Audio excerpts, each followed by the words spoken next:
플러스 경매 김수경입니다. 저는 부산, 울산, 경남 지역의 경매 대행 그리고 경매 교육 일을 하고 있습니다. 오늘은 전남 순천시 석현동에 있는 향림 현대아파트라는 아파트 경매 물건 같이 보려고 합니다. 낙찰 받았다가 누가 잔금 미납을 해서 재매각 지금 진행 중인 사건입니다. 좀 재미있는 그런 부분들이 있어서 공부되지 않을까 해서 준비를 해봤습니다. 같이 한번 보도록 하겠습니다. 입찰 날짜는 3월 23일입니다. 3월 23일이니까 아직 한참 남았죠. 자, 아파트인데 전용 면적이 35.677평이니까 제법 커요. 그죠? 그런데 꽤 저렴하네요. 감정가 1억 2,600이에요. 1억 2,600이고 최저가는 지금 7,056만원 되어 있습니다. 7,056만원이에요. 한번 볼까요? 1차에서는 1억 2,600, 그리고 한번 유찰됐을 때 8,820만원, 그 다음에 12월 30일 날 한 번 더 유찰됐을 때 7,056만원 최저가일 때 한 명이 입찰했습니다. 8,200만원을 쓰고 낙찰을 받았는데 잔금 미납을 해가지고 3월 23일 날 다시 경매하던 걸로 날짜가 잡혀 있습니다.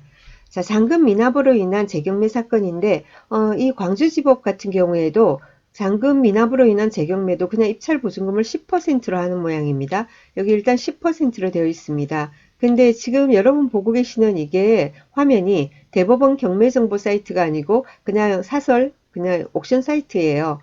사람 실수 있을 수 있으니까 관심 있으신 분은 대법원 사이트 들어가셔서 입찰 보증금 확인을 하시기 바랍니다.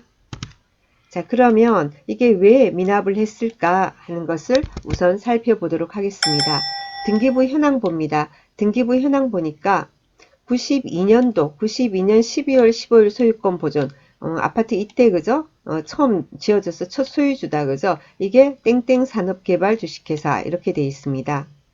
자, 그리고요 93년도 3월 4일 날 근저당이 있습니다. 근저당 처음에는 어떻게 돼 있냐면 파산자 주식회사 대운상호저축은행의 파산 관제인 예금보험공사, 처음에는 그러니까 상호저축은행의 대출을 받은 모양입니다. 여기 상호저축은행이 파산을 했고요. 그래서 예금보험공사로 넘어가 있던 게 다시 주식회사 땡땡 RNC 이쪽으로 채권이 양도된 모양입니다. 어쨌건 여기서 1993년 3월 4일 근저당이 말소 기준 등기가 되겠습니다. 그 뒤에 압류가 들어와 있어요. 순천시 압류, 순천세무서 압류, 그리고 유동화 전문위원회사 또 가압류, 그 다음에 참가 압류, 압류 들어요. 순천시 압류예요. 자, 그 다음에요. 임의경매가 들어와 있습니다. 이 임의경매는 어디서요? 당연히 제일 위에 여기 근저당권, 그죠? 내 귀에서 담보대출을 해서 한 근저당권에 의해서 임의경매가 지금 들어와 있는 상태입니다. 자, 그러면은 말소기준 등기가 어디라고요? 93년 3월 4일에 근저당이에요. 자, 이 날짜보다 앞서는 임차인이 있습니까? 하는 게 우리가 봐야 될 부분이죠. 자, 임차인이 있습니다. 안땡땡씨가 있어요. 점유 부분은 주거용 전부입니다. 전입 날짜가 92년 12월 10일이에요. 말소기준 등기는 93년 3월 4일입니다. 그래서 92년 12월 10일이니까 앞서죠. 그죠? 그래서 이 임차인은 대항력이 있습니다. 보증금 7,500만 원이라고 합니다. 그런데 확정은 미상, 확정을 안 받았대요. 배당 요구일 없음. 자, 선순위 임차인이 당연히 전입을 했으니까 임차인이죠. 이 임차인이 확정을 안 받았고 배당 요구도 없어요. 그러면은 이 보증금 7,500만 원에 대해서는 매수인이, 그러니까 즉 낙찰자가 전액 인수해야 하는 겁니다. 아시겠죠? 자, 여기 보면은 뭐라고 돼 있냐면 밑에 이렇게 임차인 분석하는 게 있는데 이게 이제 법원의 현황조사서 이런데 매각물건 명세서 이런데 나오는 내용을 정리를 한 건데 직접 보죠. 정리해 놓은 걸 볼 게 아니라 이게 현황조사서입니다.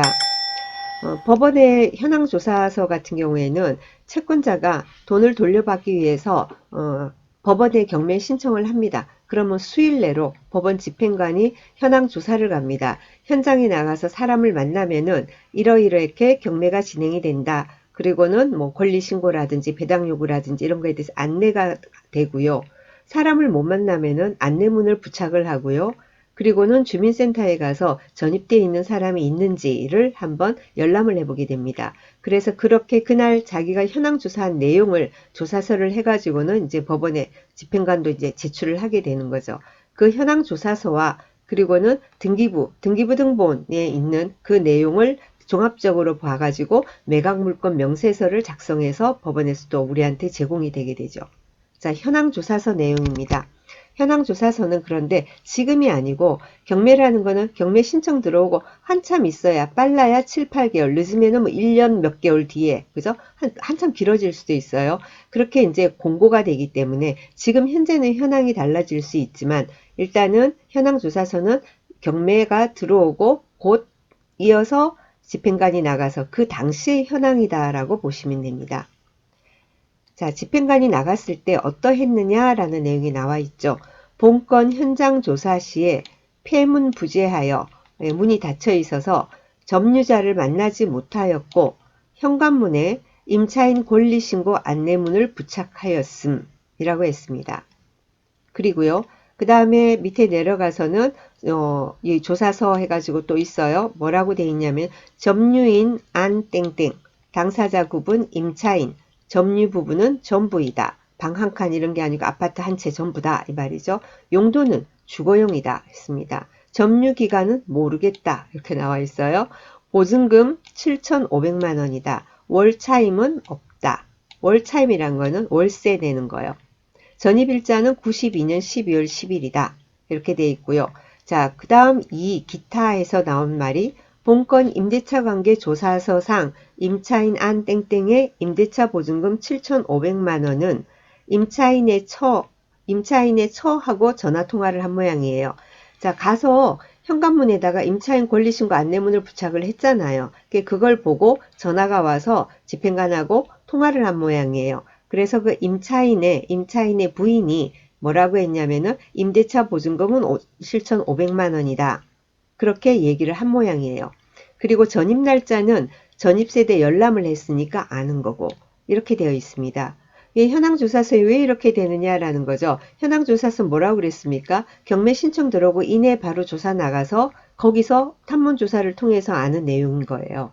아시겠죠? 그러고 나서 이 임차인들이 뭐 권리신고를 한다든지 배당 요구를 한다든지 하는 것은 배당 요구 종기일이라는 거 있죠. 그죠? 언제까지 무조건 임차인의 권리신고나 배당 요구를 언제까지 언제 해도 좋다 이게 아니고 배당 요구 종기일이라고 정해져 있지 않습니까? 통상적으로 경매 시작되고 약 4개월, 3, 4개월 정도 후까지로 이렇게 배당 요구 종기일에서 기한이 정해져 있는 거예요. 그러면 그 안에 언제 들어오고 그 이후에 들어오게 되죠. 그러니까 주로 이렇게 현황조사서보다 그 이후에 들어오게 됩니다. 그래서 임대차 관계조사서에서는 이렇게 전화통화로 알게 됐다. 전입세대 열람으로 알게 됐다. 이런 내용이 지금 나오는 겁니다. 자, 그리고요. 그래서 매각물건 명세서를 보죠. 매각물건 명세서는 등기부 등본하고 다 종합적으로 보게 된다고 했죠. 그죠? 최선 순위 설정이 뭐죠? 말소기준 등기죠. 말소기준 등기는 93년도 3월 4일 날 근저당권이다. 이렇게 나와 있고요. 배당 요구 종기가 나와 있습니다. 배당 요구 종기일이 뭐예요? 임차인이 배당 요구를 할 수 있는 마감 기일 이 말이에요. 기한. 그게 2019년 5월 21일까지랍니다. 자, 5월 21일까지예요. 자, 점유자 성명은 안 땡땡, 점유 부분은 전부다. 네. 그리고 정보 출처 구분은 현황 조사를 통해서 알게 됐다. 뭐 이렇게 나와 있고 임대차 기간은 미상이다. 보증금은 7,500만 원이다. 그리고 전입신고 날짜는 92년 12월 10일이다. 이렇게 나와 있어요. 임대차 기간도 모른다. 이 말은 뭐예요? 권리신고 및 배당 요구를 안 했다라는 거겠죠. 권리신고를 하고 임차인은 선택을 할 수 있습니다. 아무런 권리신고나 배당 요구나 아무런 액션을 안 할 수도 있는 거고 권리신고는 해요. 그러니까 임대차 기간은 언제고 어쩌고 저쩌고 이런 권리신고는 하는데 배당 요구는 안 하고 또는 권리신고도 하고 배당 요구도 하고 다 선택을 할 수 있어요. 그리고 또 하나 선택할 수 있는 게 뭐냐면은 일단은 처음에는 배당 요구를 했어요. 근데 가만히 생각하니까 배당 요구 안 하는 게 나는 편할 것 같아. 나한테 더 이익일 것 같아. 그렇게 마음이 바뀌었다고 쳐요. 그러면은 그 배당 요구를 철회할 수 있습니다. 언제까지? 늘 그냥 아무 때나 수시로 뭐 할 수 있는 건 아니고 언제까지 그런 철회가 가능하냐고 하면은 배당 요구 종기일 이전에는 가능합니다. 자, 예를 들면은 3월 달에 배당 요구를 뭐 권리신고 배당 요구를 하라 하니까 아, 네, 알았어요 하고 했다고 쳐요. 가만 생각하니까 안 하는 게 좋겠어. 그러면은 철회를 하래요. 철회를 할 수 있어요. 언제까지? 요 마감일 전에는. 마감일 이후 5월 21일이 지나면은 철회를 못 하는 거예요. 아시겠죠? 자, 그래서 여기 제가 아까 문서 송달 내역을 미리 봤거든요. 강의를 하니까 준비를 하지 않았겠습니까? 보니까 요구했다가 배당 신청했다가 철회한 게 있더라고요. 나중에 보여드릴게요. 자, 그리고 비고 이런 부분도 다 비어 있고, 그리고 등기된 부동산에 관한 권리 또는 가처분으로 매각으로 그 효력이 소멸되지 아니하는 것이 해당 사항 없다. 이 말은 다 낙찰되고 새로운 매수인이 우리가 소유권 이전 촉탁할 때 전 소유주에 관련돼서 뭐라고 여러 가지 그죠? 빚관계 그런 게 있는 거 요거 전부 다 말소해 주세요 하고 말소 신청을 하면은 다 소멸이 된다 이 말이에요. 소멸되지 않는 것이 해당 사항이 없다 했으니까. 그 다음에 뭐 지상권 이런 것도 없고 아무것도 다른 거는 없어요. 단지 이 사람은 뭐죠? 7,500만 원의 보증금이 있는 선순위 임차인이에요. 자, 그런데 뭐죠? 배당 요구가 없어요. 아시겠죠? 그러면은 전액 인수되는 거예요. 자, 그러면 금방 말씀드린 문건 처리 내역 하는 걸 보겠습니다. 문건 처리 내역이라는 것은 문건 처리 내역은 외부에서 법원으로 신청이 들어온 거 접수된 그런 서류들을 말합니다. 자, 여기 보면 제일 처음에 뭐 채권자가 뭐 채무자금 소유자 표시정정 신청서 제출 어쩌고 저쩌고 뭐 제출 돼 있죠. 등기소는 등기필증 제출 교부권자 뭐 여기는 순천시 같아요. 그죠? 교부 청구서 제출 세금 밀린 게 있다 이 말이죠. 임차인 안 땡땡 여기 보세요. 2019년 3월 10일 임차인 안 땡땡 권리신고 및 배당 요구 신청서 제출했죠. 그런데 그 다음날 와서 3월 13일 날 와서 임차인 안 땡땡이 권리신고 및 배당 요구 신청 철회서 제출 철회를 해버린 거예요. 아시겠죠? 이렇게도 가능하다라는 거예요. 그 부분 그죠? 있고 그 다음에 뭐 쭉 여러 가지 뭐 어쩌고 저쩌고 이런 거 막 나와요. 내려가서 이렇게 나와요. 채권자 경매 신청 채권자가 특별 송달 신청 제출 이렇게 했어요. 특별 송달 신청 제출하면은 법원에서 어떤 서류 같은 거 있지 않습니까? 서류가 처음에는 우체국 등기로 가거든요. 그럼 집배원이 가지 않습니까? 집배원이 가서 몇 번을 갔는데도 그 당사자를 못 만나고 서류를 전달을 못했어요. 우편물을. 그럼 법원으로 되돌아오거든요. 근데 어쨌든 경매가 시작됐다는 거를 그쪽에 보내야 하는 거거든요. 도달을 시켜야 하는 거거든요. 그래서 채권자가 와서 특별 송달 신청을 한 거예요. 특별 송달 신청을 하면 이게 집행관 특별 송달이에요. 이제 집배원이 가는 게 아니고 뭐죠? 법원 집행관실에서 나가는 거예요. 근데 그걸 우리가 체크를 할 수 있어요. 그런 거 여러분 해보신 분, 경매 낙찰 받아 보신 분들은 해보셨겠지만은 특별 송달 신청하는데 이걸 언제 하면은 이 사람들이 받을 수 있을 것이다라는 걸 우리가 좀 조사를 해서 이 사람들이 야간에는 집에 있을 거다. 그러면은 야간을 제출하고 휴일에 있는 것 같으면 휴일에 체크하고 이런 식으로 하거든요. 여기는 주간으로 돼 있네요. 저는 이제 일반적인 어떤 주거용 있지 않습니까? 아파트라든지 그런 경우에 낮에는 사람이 없는 경우가 대부분이니까 없는 경우 많잖아요. 그런 경우에는 야간, 휴일, 뭐 동시에 두 개를 체크해도 되더라고요. 네, 그렇게 해서 특별 송달 신청이 들어왔다는 것은 서류 송달이 안 돼서 이런 게 들어온 겁니다. 그래서 쭉 뭐 교부 청구서 제출 이런 거 있죠. 교부 청구서 제출 이런 거는 다 공과금, 세금 이런 거 안 내서 그런 거예요. 아시겠죠? 자, 그러면 마지막으로 우리가 배당표를 한번 보도록 하겠습니다. 지금 최저가가 7,056만 원입니다. 전 경매 보증금 있습니다. 전 경매 보증금 어떻게 해요? 몰수당했잖아요. 미납을 했기 때문에 그럼 미납하면 입찰 보증금 돌려주지 않잖아요. 예, 그 돈 705만 6천 원 있고요. 그럼 배당을 할 때는 요 전 경매 보증금도 합해 가지고 합해가지고 이렇게 이제 배당을 하게 됩니다. 이 금액에서 경매 비용 199만 9천 원을 빼고 그럼 실제 배당할 금액은 7,561만 7천 원 됩니다. 이 돈을 가지고 하는데 세금 관계는 체납 상당액 그 중에서도 그저 법정기일 따져서 뭐 얼마 되니까 우리가 그 금액을 알 수가 없습니다. 그죠? 그리고 이거는 모르니까 일단은 제껴 놓고요. 이게 없다는 가정하에서 이렇게 할 수밖에 없는 거죠. 이런 배당표는 그럼 언제 확정이 됩니까? 하면은 대략적인 배당표는 배당일 우리가 잔금 납부하지 않습니까? 잔금 납부하고 약 한 달 후에 배당을 실시합니다. 그런데 배당일로부터 보통 한 3일 전쯤 되면은 보통 배당표가 나와 있거든요. 그래서 이해관계인들은 경매계에 가셔가지고는 사전에 이제 궁금하시면은 그 배당표를 이렇게 보여달라고 어떤 경우는 이렇게 얹어 놓는 경우도 있는데요. 그래서 경매계장한테 얘기를 해가지고는 확인을 할 수 있습니다. 물론 더 상세한 거는 뭐 나중에 조금 달라질 수 있을지 모르지만 보통 3일 전쯤 되면은 이 금액이 나오더라. 배당표가 대략적인 배당표가 나오더라고요. 혹시나 이 강의 들으시는 분들 중에도 혹시나 본인이 임차인인데 배당이 되나 안 되나 무지 걱정이 돼가지고 다 물어봐도 괜찮아요, 돼요 하더라도 사실은 처음 당하는 일인 경우에는 그게 내 눈으로 보기 전까지 믿어지지가 않거든요. 그래서 배당받는 임차인들 같은 경우에도 혹시나 몰라서 이렇게 해가지고는 관리비도 일부러 잔뜩 밀어놓고 있는 경우도 있어요.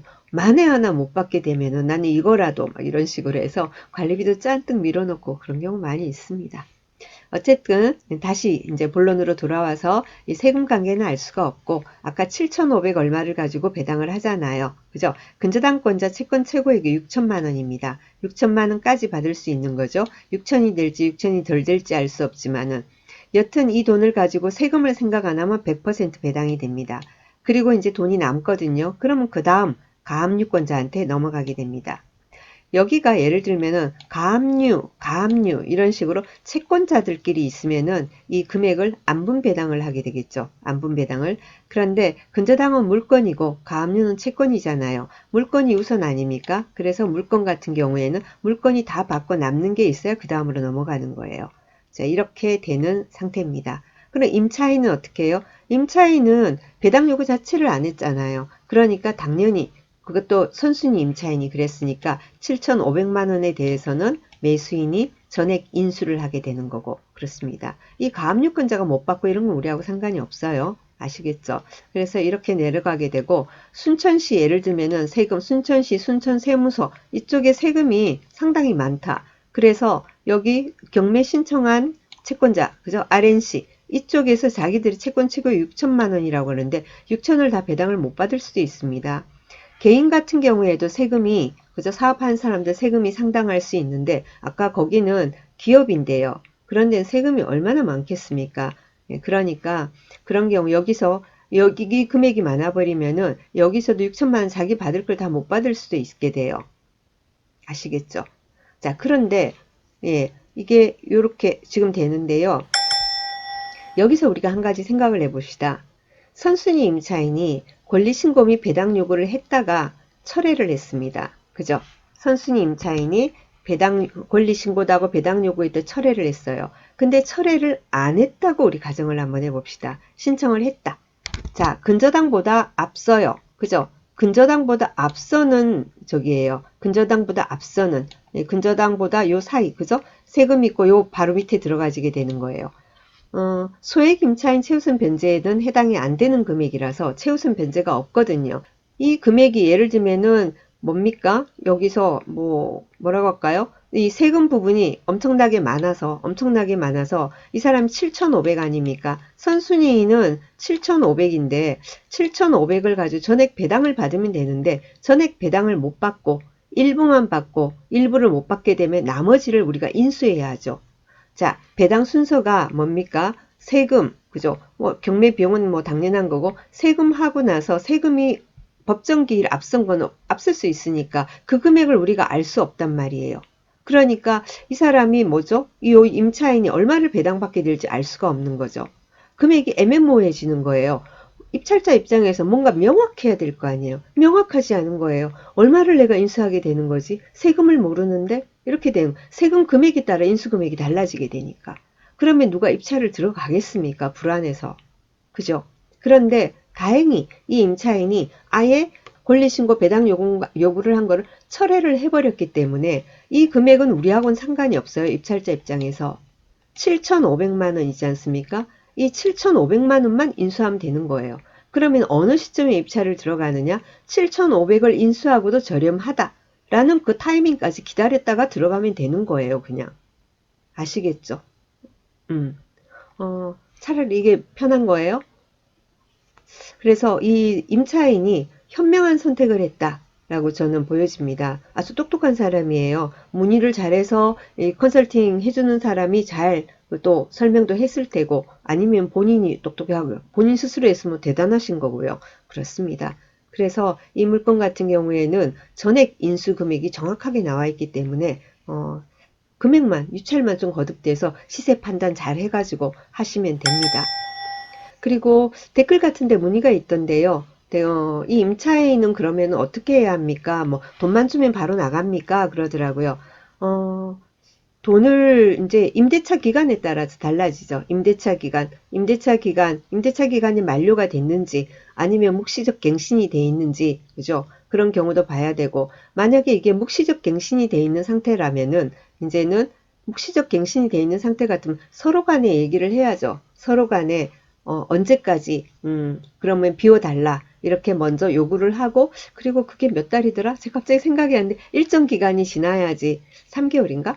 일정 기간이 지나야지 그게 효력이 생기거든요. 예, 그렇게 해야 하고 그리고 임대차 기간이 남았으면은 그 잔여 기간은 보장을 해줘야 하고 그리고 그렇게 해서 이제 이사를 나가고 우리는 보증금을 내주고 그게 동시 이행이 돼야 하고 예, 그런 겁니다. 아시겠죠? 오늘은 보기 드물게 이제 임차인이 배당 요구했다가 철회를 한 사건이 있어서 그리고 이 임차인이 너무나 현명한 선택을 해서 소개를 드리고 싶었습니다. 자, 끝까지 들어주셔서 감사합니다. 오늘도 좋은 하루 되시고요. 또 내일 뵙겠습니다. 감사합니다.